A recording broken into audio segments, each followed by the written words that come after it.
Hello and welcome back to my channel.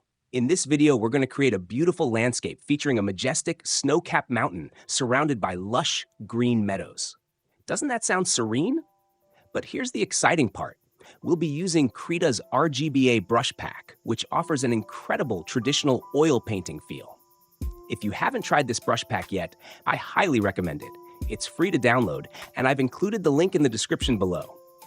So, grab your stylus, open Krita, and let's dive into this calming and creative journey together. Let's start with a blank canvas. I've selected an A3 size template for this painting. Make sure you don't use a very small canvas, like 1000 pixels, as it won't allow you to fully appreciate the texture. I recommend using a canvas that's at least 3000 pixels in size. Create a new layer for the drawing and select a suitable pencil brush for the initial rough sketch. You can try out the different fancy brushes included in this pack. I've also included the download link for this pencil brush pack in the description below. Let's roughly draw different shapes, starting with the farthest objects and gradually moving closer to the foreground. Here I've started with the snow-capped mountains and then added the distant hills as we progress toward the camera. This is going to be a very painterly project, so you don't need to include a lot of details in the drawing phase. Most of the objects, like hills and bushes, are quite simple, and we can add details during the painting phase using the paintbrushes. The pencil sketch is just a guideline to help us know where to paint. Once you're satisfied with the rough sketch, change the layer blending mode to multiply and reduce the opacity slightly so it's faint but still visible. Now, create another layer below the drawing layer for painting. All your painting layers should go directly below the drawing layer, as usual, so that the sketch remains visible while you paint. We're going to start with the farthest objects in the painting and then move closer to the foreground. Therefore, begin with the sky. As you can see, I'm experimenting with the brushes. This particular brush has a bit too much texture for the sky, so we might need to blend the paint more in the later stages.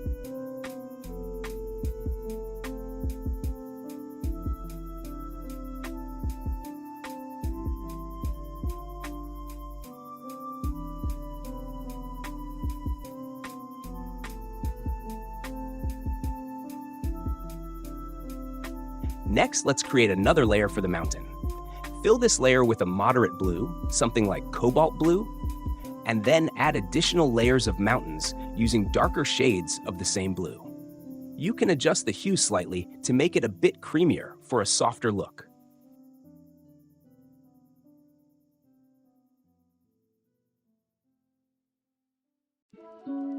After the mountains, we'll add the first hill layer on the right side.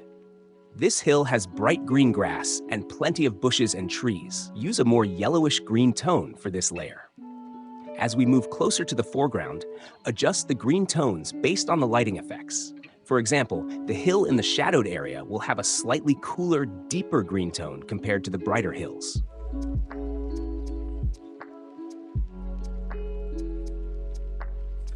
One expert tip is to avoid using overly saturated colors when painting nature. Sometimes, we tend to select very bright primary greens and yellows, which are not typically visible in nature.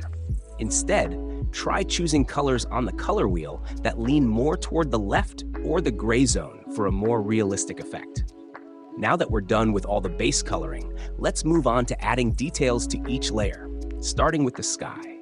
I'm picking colors directly from the existing sky and blending them to create a smoother gradation from dark to light. Using very light pressure on the pen helps merge the colors seamlessly, while applying more pressure adds additional paint. Next, we'll add cloud shapes using a very light gray. After that, we'll highlight them with pure white to make them stand out.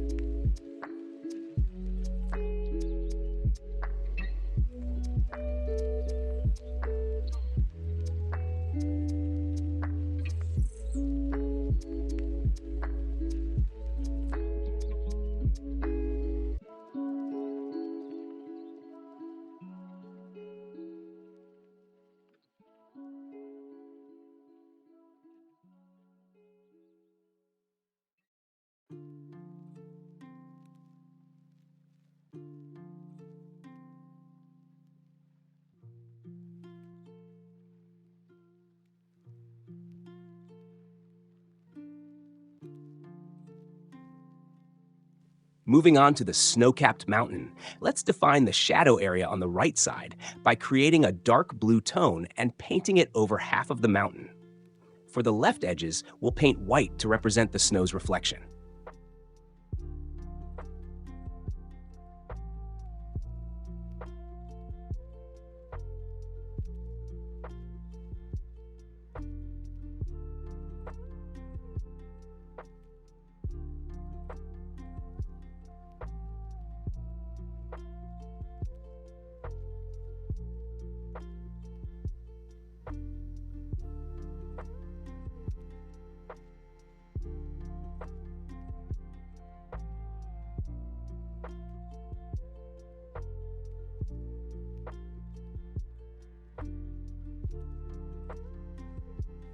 In front of this large mountain, I'm adding smaller mountain ranges. To differentiate them, I'll use darker blue tones. By picking these blue tones, I'll paint multiple layers of mountains, especially on the left side. Now, when adding greens to the distant mountains, ensure they aren't overly saturated, as these mountains are far away and colors appear less vibrant in the distance.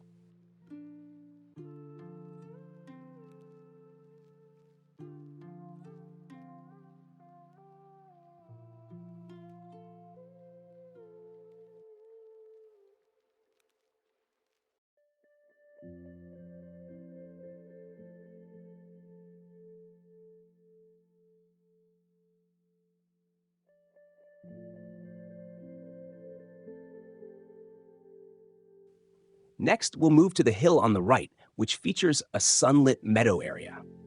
For this, I'm using bright yellow greens, but I'm keeping the color selection closer to the center of the color wheel, avoiding overly saturated hues for a natural look. Even for the bushes, I'm selecting colors near the center of the wheel, leaning slightly toward the gray zone to maintain that realistic effect. Let's start by painting the bushes and trees on the hill. Use a dull green tone, something like sap green or olive green, to fill in the basic patches of the bushes. Slightly vary the hues here and there to give a more natural look. Avoid using just one single hue for the entire area. For the grass, it's also a good idea to vary the hue a little.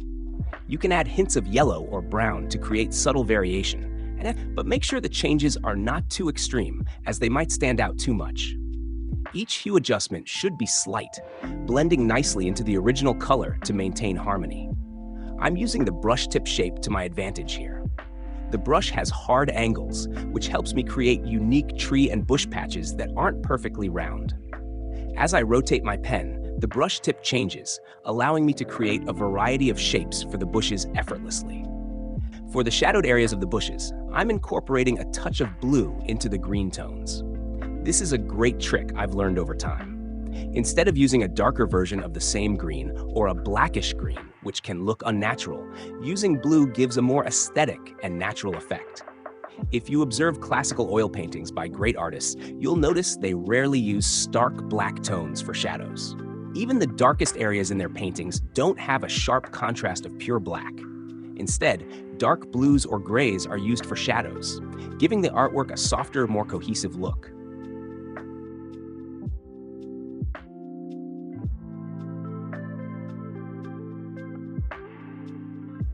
Next, I've started painting pine trees along the meadow. These trees are behind the hills in the foreground, so the base of the trees isn't visible. Again, I'm taking advantage of the brush tip's shape to create irregular, unique tree forms. Roughly painting in these tree shapes adds a natural, spontaneous feel. On the color wheel, you'll notice that all my selected colors lean towards grays rather than pure black, even for darker tones.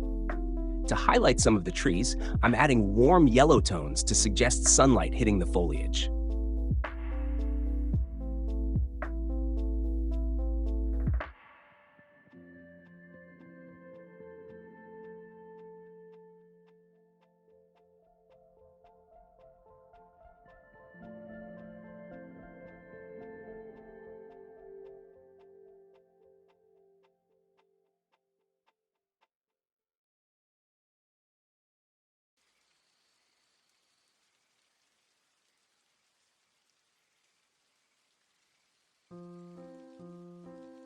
Now I'm moving to the hill on the front left.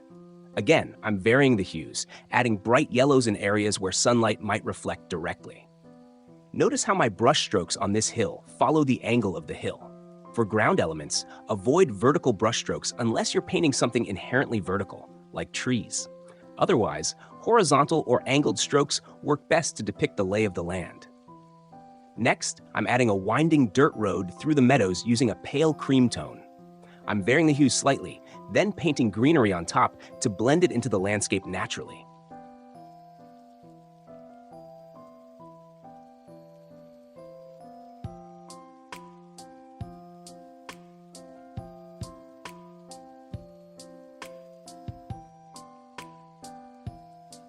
Finally, to suggest wildflowers or weeds growing on the grass, I'm lightly adding small patches of bright tones, like yellow and brown.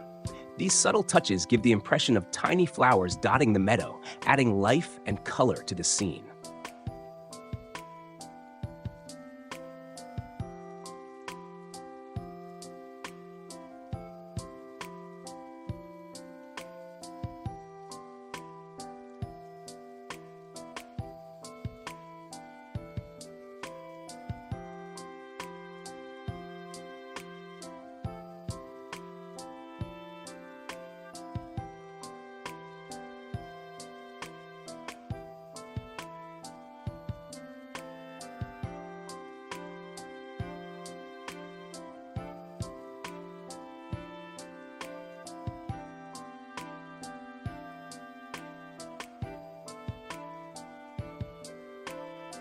Now that we've completed the major parts of the painting, let's take a closer look and refine the details.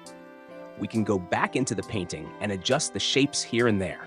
Maybe add some grass blades, refine the edges, and generally enhance the details wherever we feel it's needed. For example, we might tweak the shapes of the mountains or add more shadows to give the painting more depth.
With that, the painting is done. I hope you enjoyed this video and found it helpful in understanding how to create landscapes like this.